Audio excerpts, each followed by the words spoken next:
excited to host Nat MacDonald. He's currently product manager at TestFit, and he, in the past, also worked at BuroHappold. But as a senior mechanical engineer, I was in the structural division. So glad to interview ex BuroHappold employee.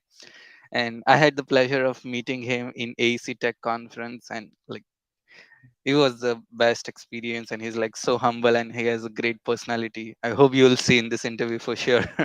So glad to have you on the show. Thanks so much, Mira. I'm happy to finally be on. Yeah, You've interviewed some great guests here for a long time now. yeah. So Ned, you were a mechanical engineer, and right now you're a product manager. So tell us everything. What inspired you to make this leap, and what were the challenges, things you learned to in order for you to prepare for this role? Yeah. Uh, so yeah, I was a licensed mechanical engineer for about 8 years. Um, Worked at probably three different firms of kind of varying sizes throughout the Northeast, and also I was like pretty into computational design and Dynamo, Python, those kind of things. Nothing crazy, but just automating general workflows. And so that's kind of where I was. And after a while, mechanical engineering is great. Architecture and engineering is great. And I often refer to like architecture and engineering in the same realm because I think they're very similar. If someone in architecture wanted to do a similar career path, super easy to. Um, so I was doing engineering a lot and found that I really enjoyed this like process improvement idea with technology. We would get a new project in every 6 months, and it's like, all right, how can we improve those projects? And there's a lot to be fixed in the efficiency of AEC firms. So I was really enjoying that, and I found that just following kind of through the community, different startups in AEC. I was like, wow, these are really cool opportunities. They take a product and they focus on just that product and improving it as much as possible. And I kind of saw that as my next career path, just because I saw it as the ability to. Whereas in consulting engineering, you get a new project every 6 months, and it's pretty much kind of rinse and repeat. Maybe a different mechanical system, different structural system, whatever type of engineer or architect you are. But in general, kind of rinse and repeat.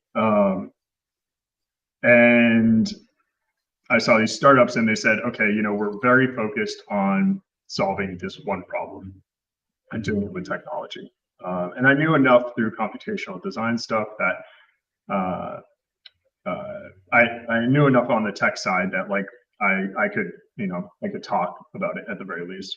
I wasn't like I wasn't expecting to be a software developer at a startup, and so I found my way into like this product role. And the fun thing about being at a startup is you basically just say like, I started at TestFit when there were 10 employees, or I was the 10th. And it's basically like, all right, how can I add value? Like, what do we need to get done? What can I help with? And for a while, I was helping with doing like automating mechanical engineering in it. And I was just like, no, there's better things for me to do. Like, let me kind of fill this product role. So yeah, it's basically been 2.5 years like that. I've kind of gone through different variations of roles at TestFit. And yeah, here we are. Awesome. And if you can share, like, how was your like interview process for the role at TestFit look like when you had to communicate, like you could do this diverse skill sets, like what helped, what Mhm. worked? Yeah, so I mean, what helped first was like I was following TestFit since it was just Clifton and Ryan almost, which was like almost for a year and a half before I got the job there. And I've been talking with them too. Like I was at conferences, I saw Clifton at a handful of conferences, and so we just kind of knew each other. And I think the biggest thing I brought to kind of the interview process was just ideas. Like I had a small business plan of like, hey, this is how we can improve TestFit. Um, and I found actually in not only in, transitioning into tech, but also in engineering, it was like if you come with a portfolio of things you do and care about, like people want to talk about it. And it's really easy to just like explain, the really cool stuff you enjoy working on. So that's kind of what I did. And yeah, I guess it worked out. I see. And like that's a great insight. And if you can compare a day in your life when you were a mechanical engineer and now a day in your life versus product, can you like walk us through like the meetings, duties, Um, tools? yeah, let's see. So a large part of my job at TestFit is talking to customers, which is really, really, really a lot of fun. I basically get to talk to people that are, top architects or developers in their respective fields all over the country. And I just listen and kind of see how they solve problems. And then basically take those ideas and solutions that they have and say, okay, like how can we put this into code? So, I've talked to a bunch of single family subdivision real estate developers, architects, civil engineers, and kind of sat down with our engineers and said like, okay, how can this be laid? How can a neighborhood be laid out? What happens when you introduce a big pond in the middle of it, or um, telephone wires going through the side, or something like that. So that's like kind of one of my big things, just talking to customers. The next is just working with our super smart engineers, basically saying like, all right, this is what I think the product should look like. Like, what can we do with the time that we have to get it to that? Um, so it's really just a lot of like collecting feedback, not only from customers, from like our sales team, and saying, okay, like this is what we can do. This is the amount of time we have. Let's prioritize these things to best benefit the customer. Um, yeah, and I mean it's also fun being a part of a growing startup. So I was the 10th employee. We're up to like 35 or so now, and basically like as new people come in, they're just super passionate about something that like sometimes I'm just like, please take this off my plate. Like I'm so happy there can be a dedicated person to do this because you're going to do it so much better than me. So it's a lot of like kind of delegating things away. Or some people are just coming in and like saying, how about we just do this? And I was like, or most of us will be like, oh, we didn't even think about that. So great, awesome. So yeah, it's hard to say a day to day what my day to day is like. I'm definitely not going into like design software every single day and cranking out some drawings. But yeah, it's a lot of different stuff. Got it. And you earlier you mentioned about like systems and process like which you like. I was curious to know like for your customer interviews, what kind of systems you have in place. Like I've seen some product managers have Miro templates, then they prioritize like just if you can share something. Yeah. Let's see. So there's some frameworks like jobs to be done, impact versus effort to like prioritize things. And generally you can like those are helpful. Like I can go into a customer conversation and kind of go through the jobs to be done and get an idea of like, okay, this isn't the feature they're looking for. This is the problem they want to solve, right? Because that's kind of the issue is someone will say like, I want to um, I want to be able to import a CAD drawing into TestFit or something else, and it's like, okay, that's what you want, but is that necessarily like what you need or the solution, like what you're trying to solve? And it's really the solution they're trying to get to is they want to have land parcels already in TestFit, and it's like, well, we can get that from an API from a data provider and just provide that for you, so you don't have to go through that hassle.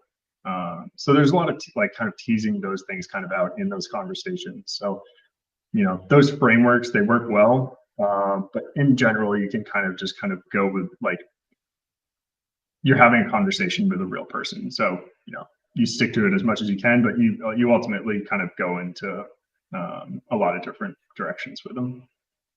God. And like, what are the typical interviews land? Is it like 30 minutes, 1 hour? And like sometimes some customers, I assume they like keep on renting. And how do you navigate to to a point where which is also useful? Yeah. Most conversations can be 30 minutes or less. You can get a pretty quick gist of what they care about pretty quickly. And a lot of times, a customer call, it's not necessarily finding new things out, but like, oh, I have this assumption, like, it seems like people are using our software to do X, and then you go and talk to someone within that persona of an architect that's doing um, townhome design or something like that. And you go talk to them and you're like, okay, yeah, they are using it for that thing. My assumption is verified or it's not, and I kind of have to go back to square one. So yeah, and then also like even if people do kind of go off on tangents, it's usually helpful in some form. I probably won't spend 4 hours with one person talking about the very detailed parts of a parking stall or something. Um, but what they're passionate about is important to know about. So you can kind of get an idea pretty quickly, like, all right, they're an architect in Indiana, and they really care about ADA parking stalls because of this new policy that was enacted. So yeah, I think you have to take that stuff with a grain of salt, but ultimately it's useful. I see. And do you classify customers based on like someone who is like early and just testing out versus engaged? And if someone like, how do you convert from one bracket to another bracket, like to ensure long-term engagement? Um, in terms of like kind of our like their usage and sales, like in the sales process, or what do you mean by that? Yeah, like for example, there is a architect who just tested like your product and this looks cool to a point where okay, we want to integrate this into day-to-day process and like do long-term conversion. Like how do you do that? Yeah, so I think that this is kind of where the rest of the TestFit organization comes in, and it's something that I'm learning more about every single day. So I'm constantly talking to customers, getting their feedback, implementing that into the product, and then our customer success team is always talking to them, saying like, all right, um, what are you trying to learn? What are you trying to do? How can we help you with it? And then our sales team is, and so like that's like progressing them into more engagement with the product. And then our sales team also has like this amazing pipeline to like make sure that like once we start talking to a customer, like we're we keep up to date with them. We're saying, oh yeah, like check out this part of the product or other things like that. So it really is like a very large organizational effort at this point to find customers, keep them engaged, have them share TestFit. That's one of the biggest advantages we're seeing is when people in an organization can share TestFit with each other, and then also outside of their organization. It's really, really beneficial. I see. So like for a customer, there could be like a three touch points, either from the product team, customer success, and the sales team, like depending on the stage. Yeah, yeah, absolutely. I would say, sales is earlier on. Customer success is, they're most involved at the kind of once they've become a customer or part of their trainings. And then product, obviously, like as a product manager, I care about those initial points, but it's also a lot easier to have to get consistent, reliable feedback from like the people that have been using it for a month or two more. I see. And like I've seen like there are product managers who are from not do like non-domain and you're from domain. So what are the typical advantages you have happen for a domain product managers and things you had to learn and it was not straightforward? Yeah, yeah, that's a great question, man. Yeah, so and that's actually I think one of the things that's uh, I think a lot of people in architecture and engineering see like a startup and they're often like, oh, I need to go into software engineering to join a startup or something. And I've somehow fallen into this path of not that, and I've really enjoyed it, and it's because of that domain expertise. I'm not talking to customers every day about ductwork sizing and pump head calcs or something. Uh, but I am talking to them about building buildings, and I understand the design process, and uh, that's valuable to be able to have conversations like that. So that's really beneficial. And the parts of what that I'm picking up are basically like the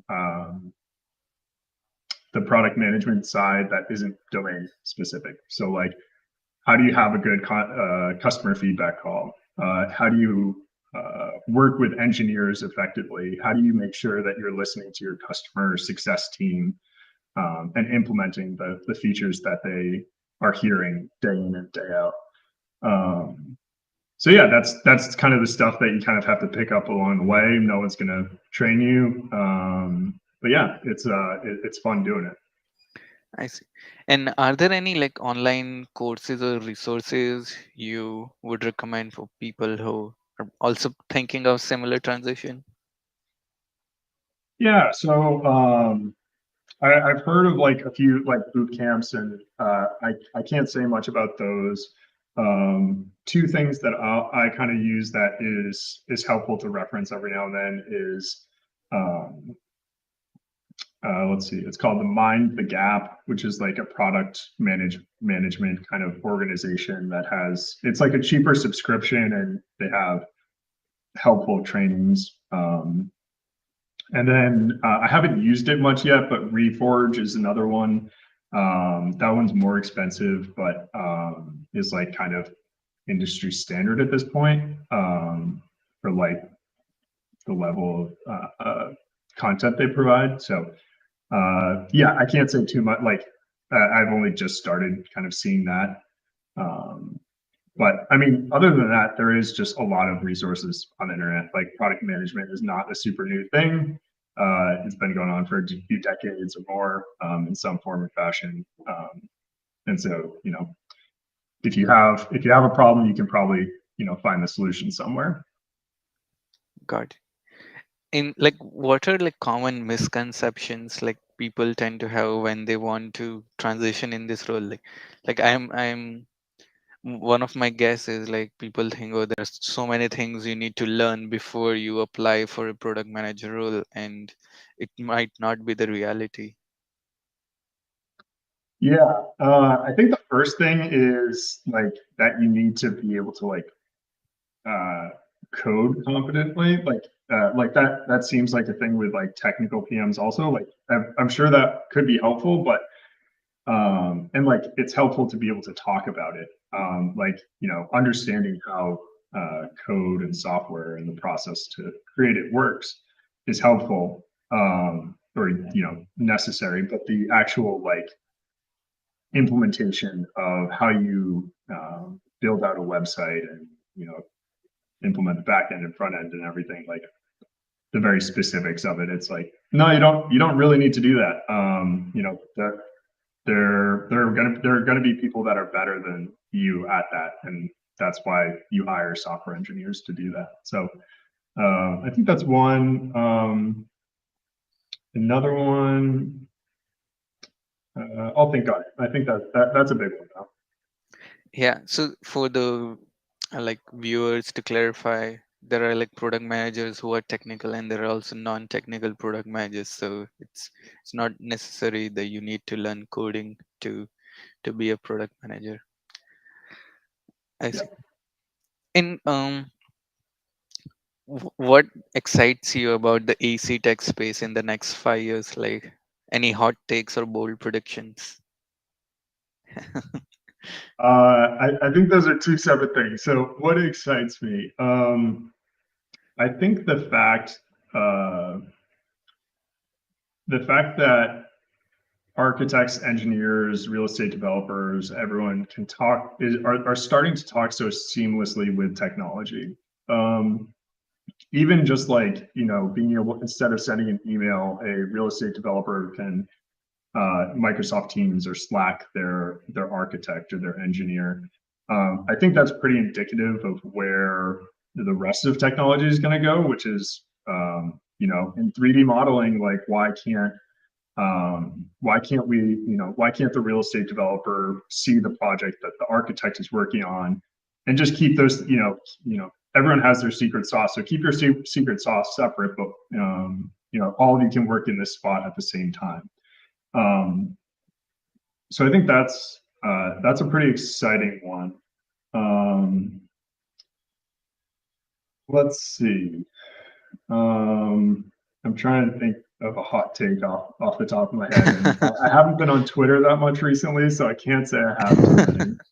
Uh, yeah, I don't know. I'm generally, I can be a pretty pessimistic person around AAC. I think sometimes it's hard to, like, in the moment, be like, wow, why do we do it like this? Why is it so inefficient?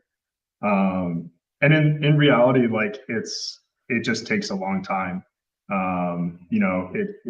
It's not like a year and, disruption and innovation occur. It's a long process. And so um, I'm pretty excited with TestFit to be able to be like, yeah, this is our long-term goal.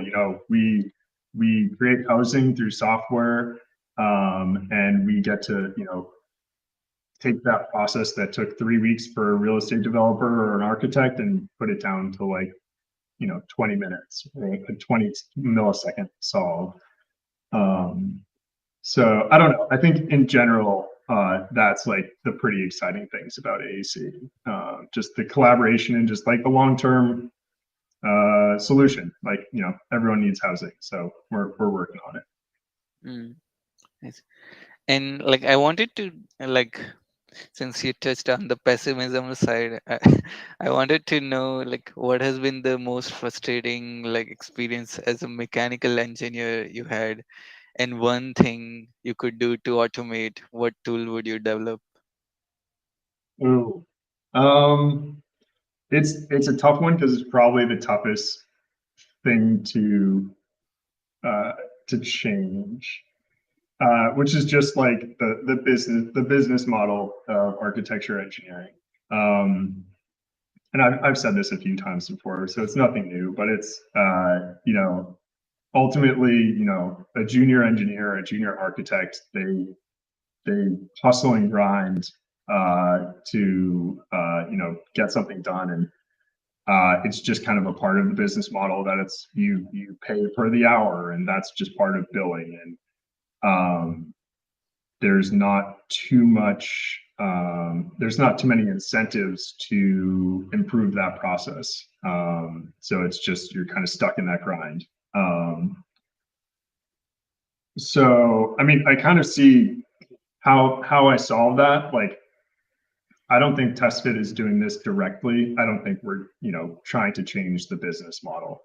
I think we're, trying to take a 3 week process and make it 20 minutes. And hopefully, that can help the business model or whatever comes after it in whatever way, shape, or form. I think maybe how you do change that is people get very specific in their product. So instead of being a generalized architect or engineer, you become a very specific architect that does, can do the drawings and real estate development of a 3-story walk up, consistently and repeatedly in, the same state, or, just keeping it very focused.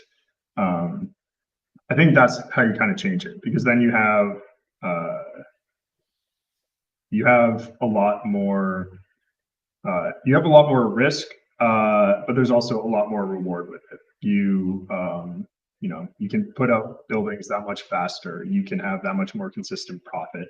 Um, but architecture and engineering right now likes to de-risk. We de-risk in every way we can, which is fair, but that doesn't necessarily solve the problems that we have today. Got it. And like, what do you think, like how ChatGPT, GPT-3, OpenAI, or like Midjourney could affect our profession?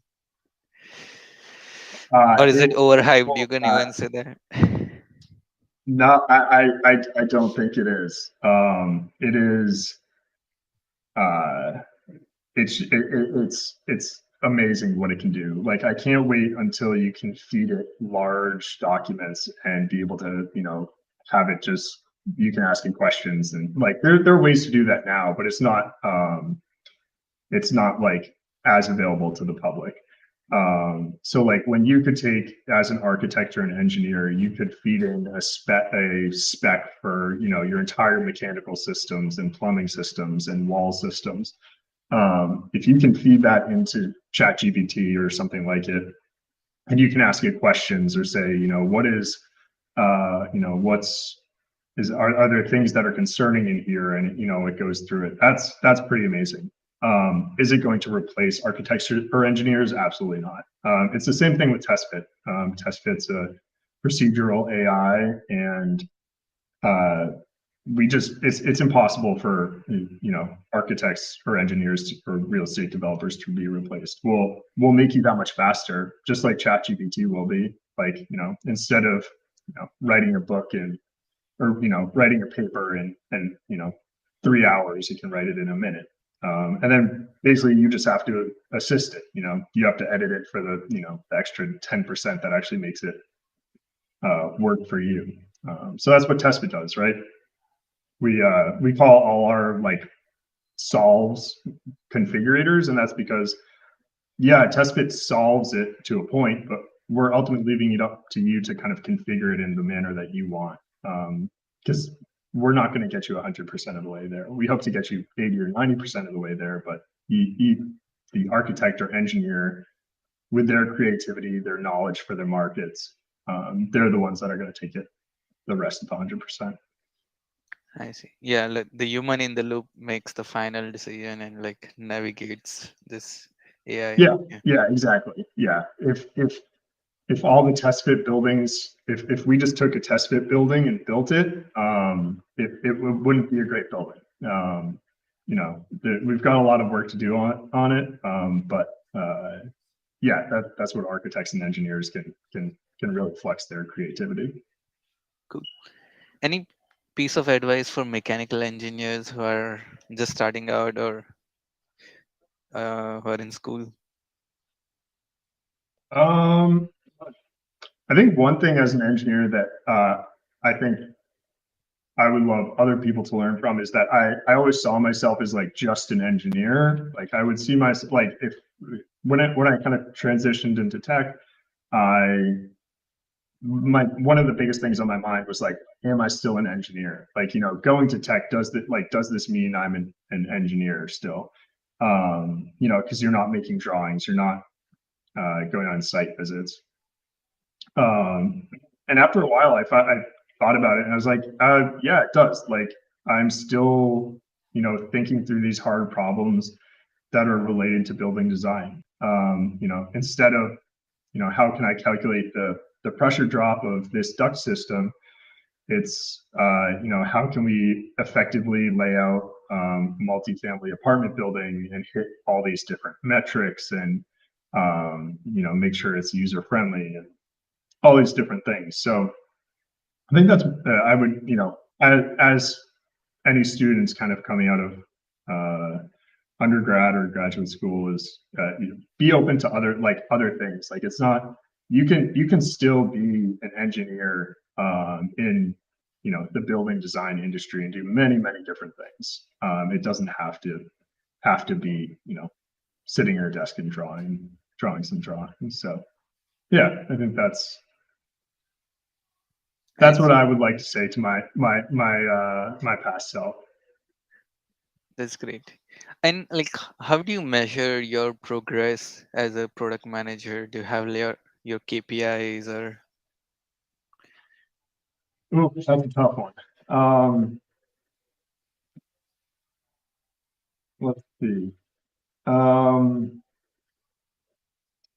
Being part of a startup is like if I were in a corporate environment, I would say um, a lot of those processes would be set up and it'd be very clear, right?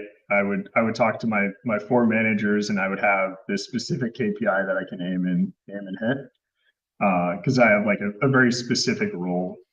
Um, as part of a growing startup, I would say that's a little bit harder because there's many different factors in kind of how you can measure your success. And it kind of comes down to like your priorities sometimes too. It's, this quarter, this isn't what we're actually doing, but if this quarter is more user experience facing, like that KPI is going to be very different than, if we have a KPI around the efficiency of our solves. So I think it's hard to nail down.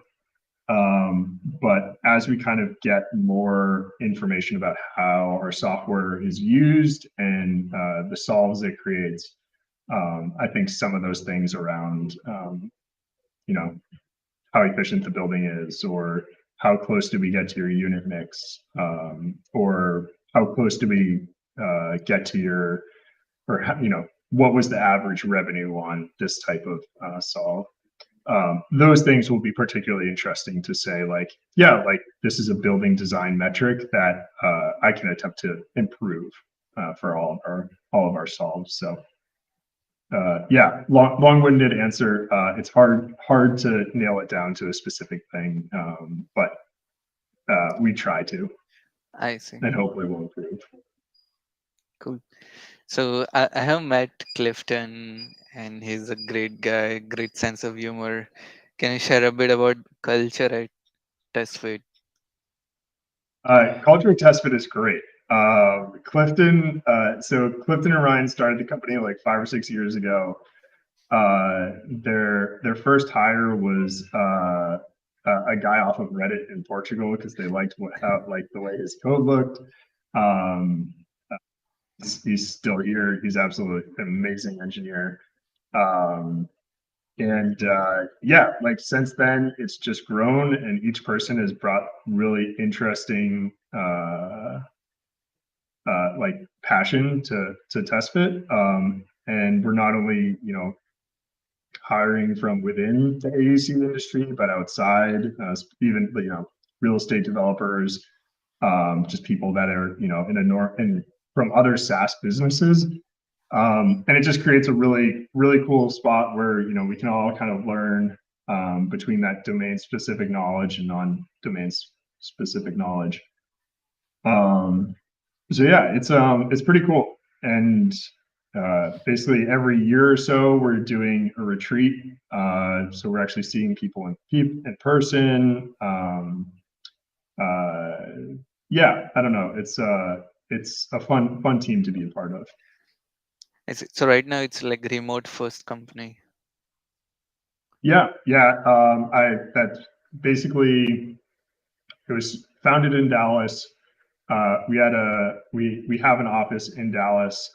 It's a smaller one though, and so it's just kind of a spot for us to meet up for every quarter, or half a year to meet as a team.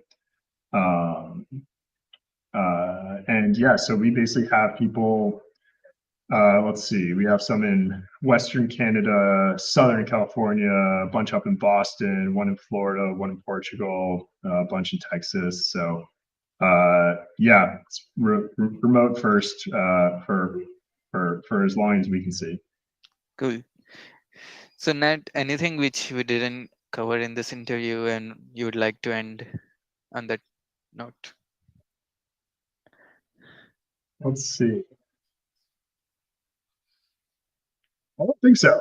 I think it's been fun talking to you, Mayor. It reminded me how wonderful the AC community is, and that we should all be going to more conferences and meetups and seeing each other, because yeah, that's the other thing I'm excited about.